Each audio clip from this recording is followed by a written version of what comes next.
يا حبيبي يا محمد يا عروس الخفقين. Assalamualaikum warahmatullahi wabarakatuh. Mengawali pertemuan ini, saya mengajak bersyukur kepada Allah. Mari kita tingkatkan syukur.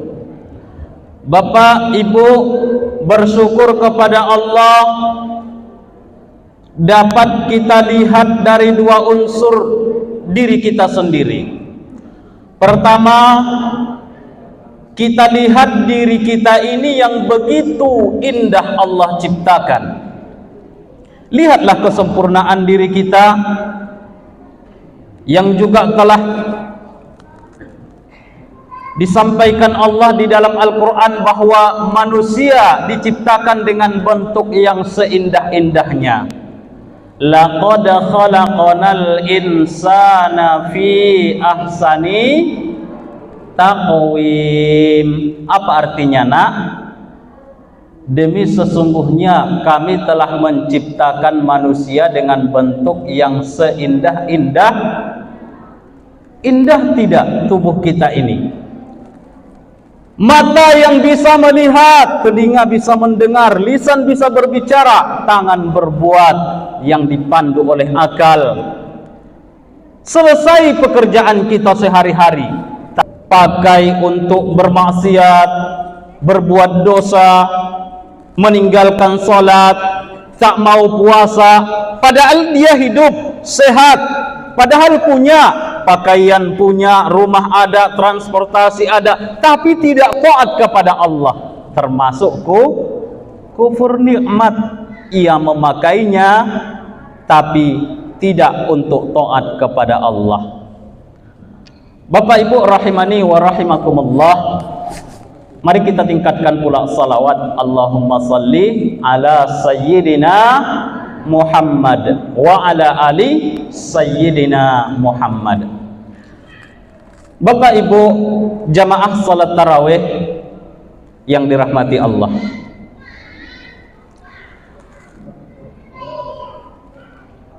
yang paling bertanggung jawab, Bu, terhadap diri kita sendiri adalah diri kita. Tidak ada Pak orang lain yang bertanggung jawab terhadap diri kita ini kecuali kita sendiri. Ketika kita bertanya tentang siapa saya, oh inilah saya. Yang saya Allah ciptakan,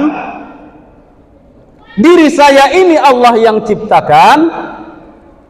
Dahulunya saya tidak ada, kemudian sekarang masanya saya ada, dan nanti tiba pula masanya akan tiada. Maka sepanjang perjalanan hidup kita ini hanya ada dua, yaitu baik dan buruk. Ada selain itu? Penilaian itu baik dengan buruk. Yang Allah sediakan juga nanti setelah kematian manusia juga hanya ada dua tempat, surga dan neraka. Untuk siapa surga itu? Untuk siapa surga itu, nak? Untuk orang-orang yang baik, yang Allah beri rahmat. Untuk siapa neraka itu, Pak? Tentu mereka akan menghuni neraka kalau tidak berbuat baik dan tidak taat kepada Allah. Jadi dari itu, selagi kita masih hidup, upayakan semua yang kita lakukan ini bernilai baik di hadapan Allah, bukan nilai baik di tengah-tengah manusia. Boleh jadi di tengah-tengah manusia dipandang baik, tapi kebaikan yang paling utama yang mesti kita miliki adalah kebaikan yang diakui oleh Allah. Apa dasarnya kebaikan itu diakui oleh Allah? Anak-anak kami yang kami sayangi, Allah mengakui baiknya seorang hamba dan kebaikan seorang hamba dasarnya adalah iman. Beriman dulu baru diakui baik. Contoh, nak bersedekah. Bersedekah itu baik. Banyak orang bersedekah. Kita juga ingin bersedekah. Seseorang tidak beriman, ia tak yakin pada Allah, tak pernah bersyahadat, tapi ia baik, rajin berbuat baik, bersedekah, menolong orang. Kira-kira kebaikannya ini diakui Allah tidak? Tidak dinilai baik.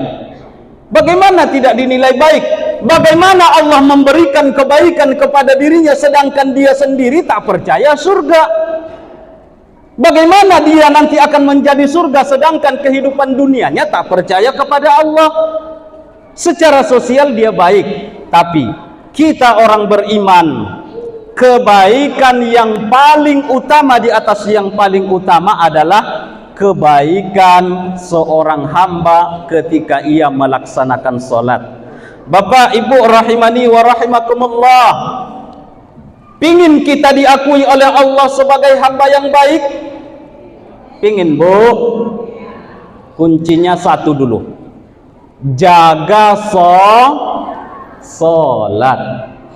Pak, mari kita jaga sholat. Yang pertama kali Allah nilai hisab nanti di hari akhirat adalah sholat. Ketika seorang hamba datang dengan ibadah sholat yang mantap, sholatnya yang bagus, ia sempurnakan dengan sholat-sholat sunnah, tarawih, tahajud, rawatib, ia sempurnakan sholat-sholatnya, maka seluruh amal ibadahnya akan dinilai baik oleh Allah. Maka kendati pun ini banyak kita saksikan, ya, di tengah-tengah masyarakat kita, kenal nggak sama si fulan? Oh, saya kenal, tetangga saya itu, kawan dekat.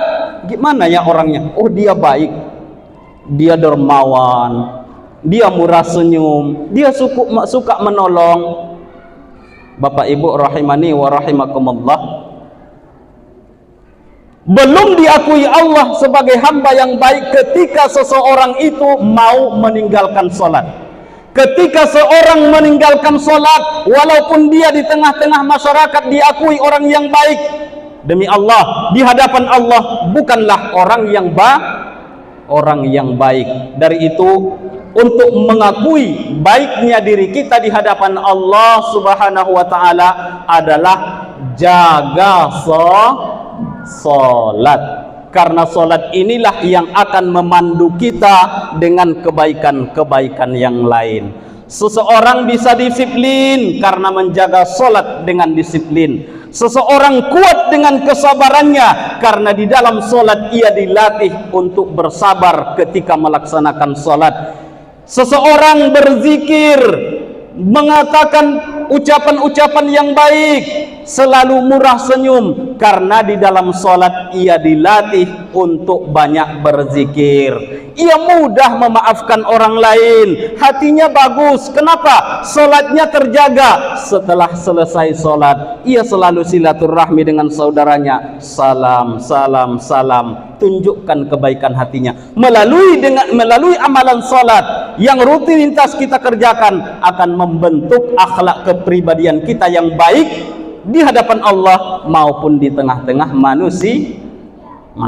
Insya Allah dengan sholat kita akan menjadi lebih baik.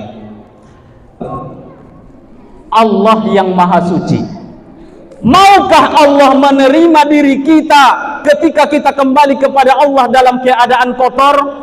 Allah yang maha suci tidak akan mau menerima hamba yang datang dari dunia ini di alam barzah maupun di akhirat kalau kita orang yang kotor. Allah hanya mau menerima hambanya yang suci, bersih. Maka mari kita bersihkan diri kita melalui bulan Ramadan, banyak beramal, dihapuskan semua dosa dan kesalahan-kesalahan kita, insya Allah.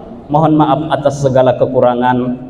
Billahi taufik wal hidayah. Assalamualaikum warahmatullahi wabarakatuh.